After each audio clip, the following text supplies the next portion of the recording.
naman talaga masyadong gago ang mga nakikita mo. Tayong lahat ay may mga pagbabago rin na hindi natin nakikita, pero nakikita natin sa iba ang mga mali na hindi mo dapat tinatanggap. Ngunit ganun lang talaga dapat tinatanggap mo, at dapat wini-welcome mo ang mga pagbabago. Wini-welcome mo ang kaibahan ng mundo ngayon, at dapat ganun lang tanggapin na ganun lang. Ganun lang talaga sa mundo ngayon. Ganun dapat ang iisipin mo na normal lang ang lahat kung hindi magulo. Ganun lang talagang magulo, kasi magulo lang talaga dapat. Wala naman talagang iba dun, hindi normal lang talaga lahat yun.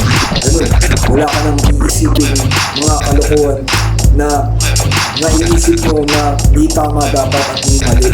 Lahat naman ang nakikita mo ay tama lang, na ganun lang talaga ang gulo sa mundo. At ganun, lahat ng nakikita mo ay normal lang, at wala ka naman talagang dapat iisipin ng mga bagay na nagkakagulo na sa mundo. Hindi naman talaga ganun kagago ang mga nakikita mo. Ganun, lahat ng nakikita mo ay pawang tutuhanan lang, na ganun lang talaga ang nakikita mo. Kaya tatanggapin mo dapat ang iba. Ang mga iba ay tatanggapin mo. Ganun, welcome lang, welcome mo.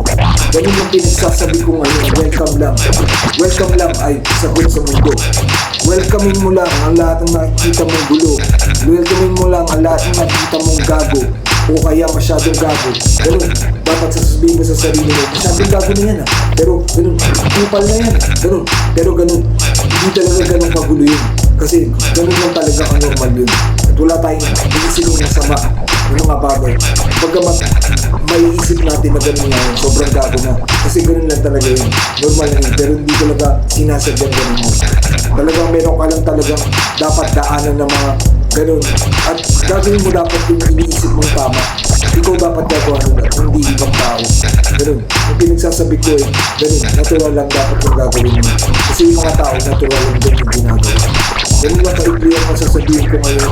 Wala na naman tayong chorus, pero ganun, sasabihin ko na lang ng maibli ko, kasi ganun lang talaga. Masyadong maibli yung mga naisip ko ngayon. Gusto ko lang sabihin yung ganun kabilis ngayon ang mga mensahe ko, para ganun, malunasan ng mga iyong mga kalituhan sa mundo.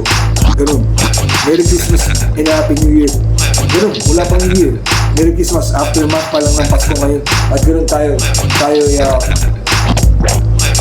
kumuha pa ng mga party out dyan, mga shopping at mga pagkikita-kita sa mga ating mga kamag-anak at mga kaibigan, at mag-shopping at kumain-kain. At ako ay ubus na rin talaga yung mga natanggap ko, kasi binili ko na lahat ng mga kailangan ko. At doon, hindi naman talaga talo. Hindi talaga talo. Kaso, ganun, wala na naman ang pera.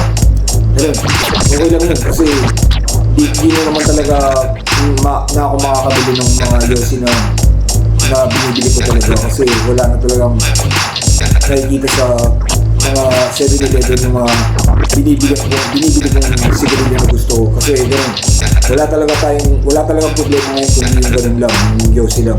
Kasi gano'n, ginagawa natin ng paraan na makita na gano'n, parang gago na talaga yung mga Yossi na yun na masyadong konti na hindi natin mabili, kasi nauubos kagad sa ating mga tindahan. At gano'n, masasabing gano'n, normal lang yun, natural lang yun, kasi gano'n lang talaga ang mundo ay may pagbabago. Christ, makinig palagi.